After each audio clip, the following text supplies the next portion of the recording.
Hello friends, जय हिंद, वंदे मातरम। Welcome back to our YouTube channel. Friends, आज हम बात करने वाले हैं कि किस प्रकार से मेक इन इंडिया और जो पीएलआई स्कीम जिस उद्देश्य के लिए ले आई गई थी, लेकिन वो जो उद्देश्य है वो पूरा नहीं हुआ। क्योंकि जो बजट और सर्वे हैं ये हमको यही इंडिकेट कर रहे हैं कि जिस उद्देश्य के लिए ले आए गए थे ये दोनों, ये फेल हो चुके हैं।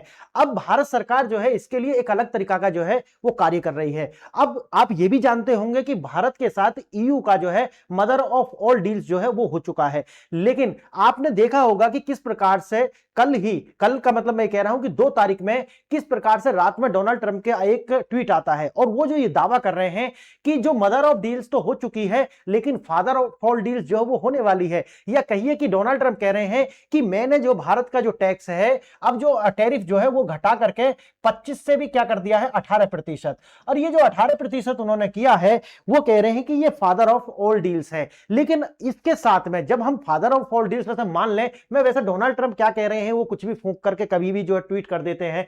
ज्यादा जब तक हमारी जो फाइनेंस जो फॉरेन मिनिस्ट्री है वो इसको कंफर्म नहीं करती तब तक हमें थोड़ा शांत रहना चाहिए। लेकिन देखते हैं ये है क्या, क्योंकि जो डोनाल्ड ट्रंप दावा कर रहे हैं वो बिल्कुल अलग है जिस तरीका का हम अपने देश के अंदर माहौल देख रहे हैं उससे।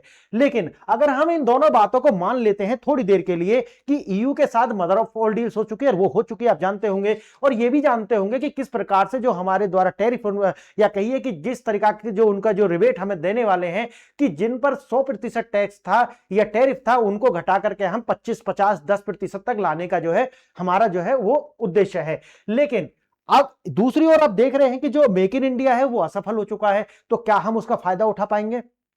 अब इसको देखते हुए ही भारत सरकार के द्वारा अलग तरह के कदम उठाए गए हैं। अब उन्होंने कहा है कि देखिए, भारत के अंदर जो अब तक संरक्षणवाद जो चल रहा था अब हम उसको खत्म करने वाले हैं। अब आपको संरक्षण नहीं दिया जाएगा। भारत के जो कॉर्पोरेट जगत है उसके लिए सीधा संदेश है कि देखिए, अब आपको जो है हम संरक्षण नहीं देंगे, अब मार्केट में आपको कॉम्पीट करना पड़ेगा। कॉम्पीट करना पड़ेगा क्यों? क्योंकि 2014 में ये स्कीम आई थी, आप जानते होंगे अच्छे से। 2014 से आप देखेंगे 2026 आ गया, यानी कि ये मतलब समझिए आपकी जो बाल्य अवस्था थी उससे अब आप युवा हो गए होंगे। सरकार ऐसा मान के चलती है। अगर आप अब भी कम्पीट नहीं कर सकते तो फिर आप जो है कब जाकर के यूथ बनेंगे, कब जाकर के आप नौजवान बनेंगे ताकि दुनिया से कंपीट कर पाए। लेकिन ये कंपीट नहीं कर पाए और ना ही ये यूथ बने हैं, ये दिखाता है बजट और सर्वे।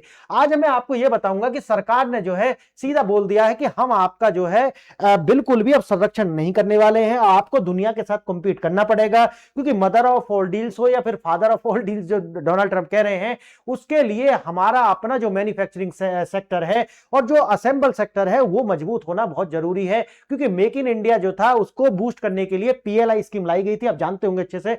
और ये जो है वो सफल होती हुई दिखाई नहीं पड़ी है। आज का जो उद्देश्य है वो मेरा यही है कि जो हमारा आर्थिक सर्वेक्षण है उसका जो अध्याय 16 है उसमें आप अगर उसको ध्यान से पढ़ेंगे तो सरकार जो इन कॉर्पोरेट जगत को जो संदेश दे रही है वो क्या दे रही है। देखना, पुराना कॉर्पोरेट व्यवहार जो है अब नहीं चलेगा, यानी कि संरक्षण पर अत्यधिक निर्भरता अब कंपनियों को भारी पड़ने वाली है। उन्होंने बोला है कि देखिए, अगर आपको सरवाइव करना है तो आपको आर&डी पर यानी कि रिसर्च एंड डेवलपमेंट पर पैसा खर्च करने पड़ेंगे, आपको नवाचार पर ध्यान देना पड़ेगा।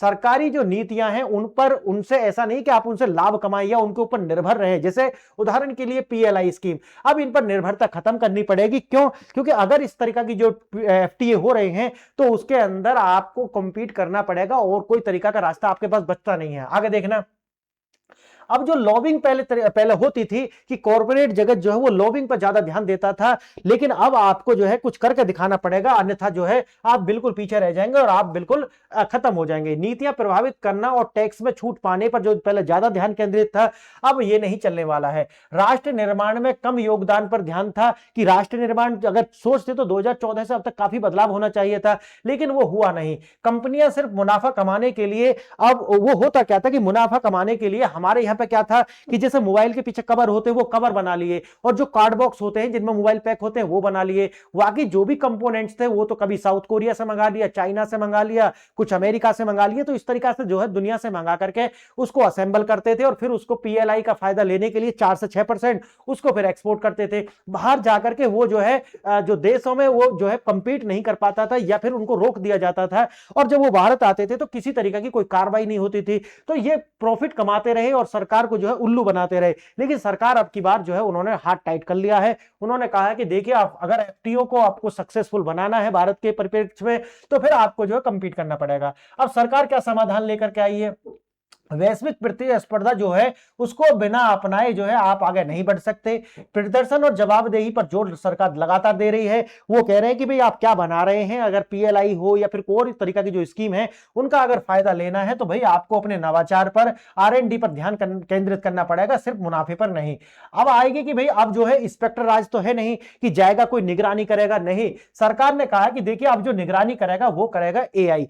एआई जो होगा वो रियल टाइम बेसिस पर आपका जो एनालिटिक्स है उसको क्या करेगा, एनालिसिस करेगा, और एनालिसिस करके आपको बताएगा कि आप किस तरीका का जो है निर्माण कर रहे हैं, ये कंपेटेबल है या नहीं है। अब सरकार जब आपका जो अनुदान देगी तो वो कब देगी, जब आपका जो ये डेटा एनालिसिस है वो एआई के द्वारा क्या हो जाएगा, प्रूव हो जाएगा। उसके बाद आगे देखेंगे आर्थिक सर्वेक्षण अध्याय 16 क्या कहता है। कॉर्पोरेट इंडिया के लिए एक चेतावनी है। मोदी सरकार ने एक नई सोच यानी कि जो संरक्षणवाद जो था उस पर चोट की है और उन्होंने कहा है कि भाई हम ये नहीं करने वाले हैं। अगर आप इसको देखते हो और आपने डावोस का एक लेक्चर सुना हो डोनाल्ड ट्रंप का, तो आप अच्छे से इसकी कल्पना कर पाएंगे।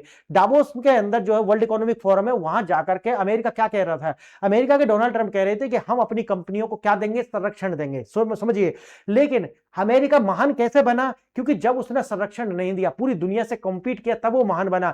लेकिन आज अपने देश की कंपनियों को खुश करने के लिए वो क्या कह रहा है कि हम संरक्षण देंगे। अब वो संरक्षण की ओर लौट रहे हैं और भारत कहां लौट रहा है, कंपटीशन की ओर। ये है एक देश जो है अब वो महाशक्ति बनने की ओर है, एक देश जो है वो पतन की ओर है। आगे देखना, जो 75 साल से जो चल रहा था वो अब नहीं चलेगा, नियम जो है वो बदल रहे हैं।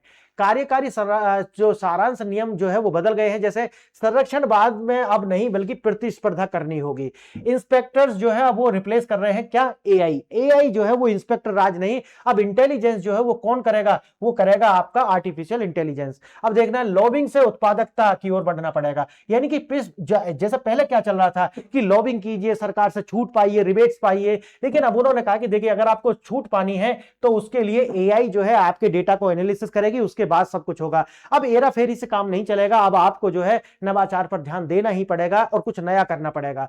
यह केवल एक पॉलिटिकल दस्तावेज नहीं, एक सीधा संदेश है। और संदेश क्या है, संदेश है कि अगर एफटीए सक्सेसफुल बनाने हैं तो अब आपको कंपीट करना पड़ेगा। ईयू की फ्री ट्रेड एग्रीमेंट जो हुआ है उसमें आप जानते होंगे कि करंट ड्यूटी अगर 40% है तो आने वाले 5 साल में उसको 0 करना पड़ेगा। अगर आप यहां पर सिर्फ आयात करते हैं, समझिए भारत में आयात होता है तो फ्री ट्रेड एग्रीमेंट का भारत के लिए इतना कुछ फायदा तो है नहीं। हमको मैन्युफैक्चर करनी पड़ेगी और उसको जो है लगातार यूरोप के मार्केट में भेजना पड़ेगा।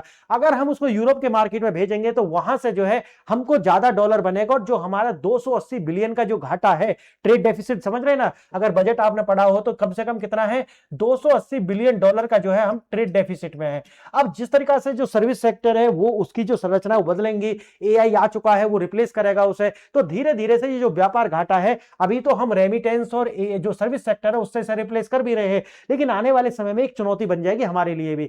अब देखना, यूरोपियन यूनियन के साथ जो समझौता हुआ है वहां जो इंपोर्ट्स ड्यूटी है वो लगातार कम हो जाएंगी, और ये जब 0 पर आकर रुकेंगे तब उस समय पर जो है हम कंपीट नहीं कर पाएंगे। ये सरकार सोच लिया है कि जो कंपटीशन के अलावा अब हमारे पास में कोई रास्ता नहीं बचा है, और इसके लिए जो है जो कॉर्पोरेट जगत है उसको थोड़ा सा क्या होना पड़ेगा, आपको थोड़ा सा इनोवेंटरी होना पड़ेगा। अगर नहीं होते तो फिर आप पीछे रह जाएंगे।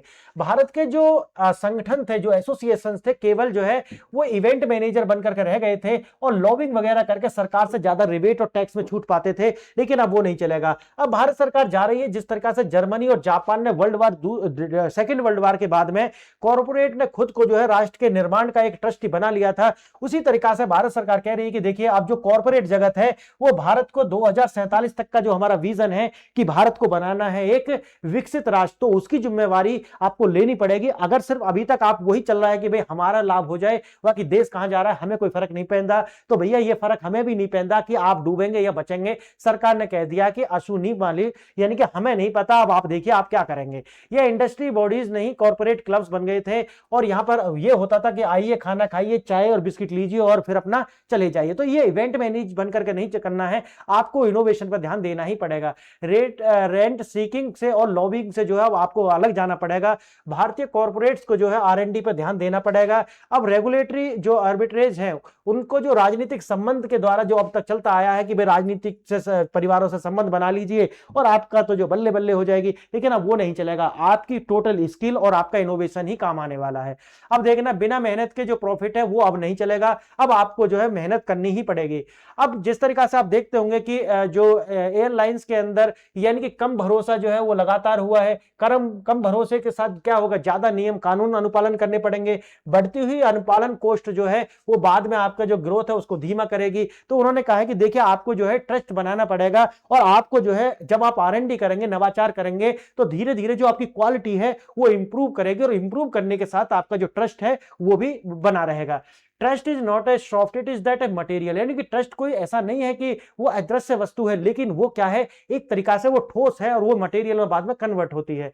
डिजिटल पब्लिक इंफ्रास्ट्रक्चर जो है DPI, लेस गवर्नमेंट मोर गवर्नेंस, अब केवल नारा नहीं बचा है, ये एक डिजिटल हकीकत जो है वो बन करके रह गई है। अब देखना है GST और ई इनवॉइसिंग, सरकार के पास अब वह इंटेलिजेंस है जो कभी नहीं थी।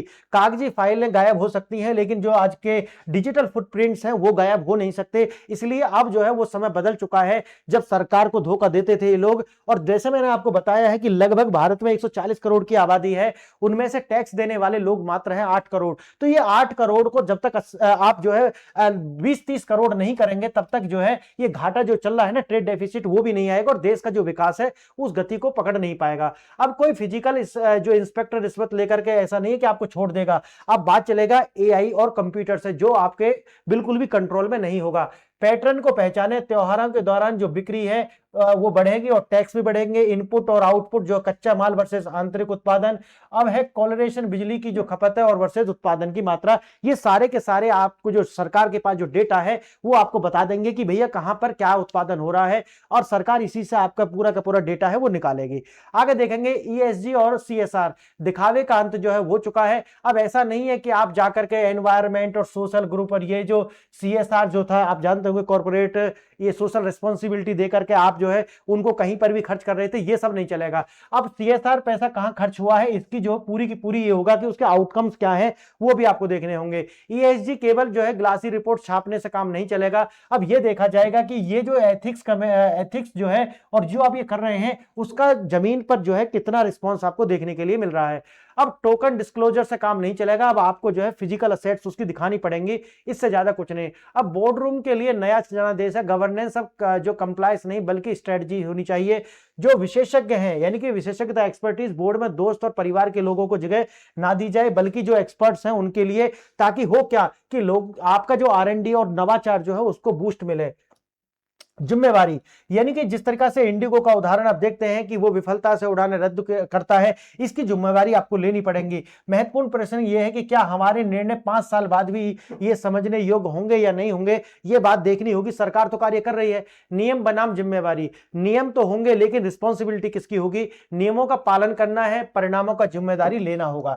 आगे देखेंगे हम कैसे बच सकते हैं, हमारे गवर्नेंस कितना मजबूत है, इस पर निर्भर करेगा ये सारा का सारा। सरकार नियम हटाने को तैयार है, यदि कॉर्पोरेट्स जो है आत्म अनुशासन यानी कि सेल्फ डिसिप्लिन दिखाएंगे तो सरकार जो है धीरे धीरे से आपके ऊपर से जो बोझ है कानूनों का और जो कंप्लायंसेस का जो बोझ है उसको कम करेगी। लेकिन उसके लिए सबसे पहले आपको दिखाना पड़ेगा कि नहीं, अब आप ईमानदारी से कार्य कर रहे हैं और आप जो है देश का जो ट्रस्टी बन गए हैं कि देश को विकसित करना है। महंगाई, सप्लाई चेन और वित्तीय स्थिरता अब जो है व्यक्तिगत कंपनियों के व्यवहार पर निर्भर करती है। यानी कि अगर आप जो है इन्वेंट्री होल्डिंग, जमाखोरी करके जो है महंगाई बढ़ाना और फिर उसको शॉर्ट सेलिंग करके जो है निकल जाना, ये अब नहीं चलेगा। अब आपके ऊपर लगातार सरकार जो है वो सर्वेलेंस करेगी। खराब कॉर्पोरेट व्यवहार अब एक राष्ट्रीय जोखिम बन चुके हैं और इसको भी जो है UAPA के तरीका से ही, यानी कि उसको भी एक देश के प्रति टेररिस्ट की तरह ही देखना चाहिए, मेरा मानना यह है, क्योंकि ये बहुत ज्यादा लोगों के जीवन को प्रभावित करता है।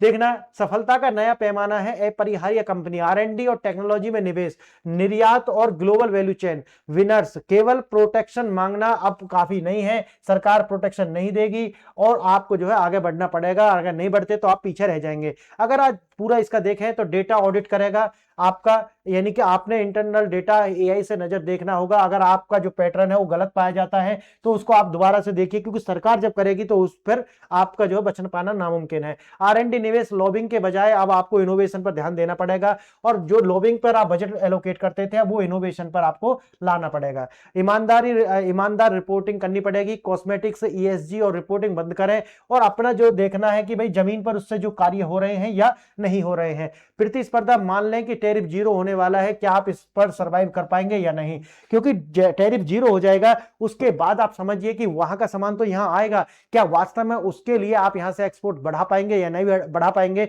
ये निर्भर करेगा कि जो हमारे FTA हो रहे हैं वो सक्सेसफुल होंगे या फिर भारत के पक्ष में आएंगे या नहीं आएंगे। इनके रिजल्ट ये आने वाले समय में देखेंगे, और सरकार जो कार्य कर रही है वो आने वाले समय के, क्योंकि ये रातों रात नहीं होता, इसमें 25 से 30 साल का समय लगेगा जब इसके प्रतिफल आने शुरू होंगे।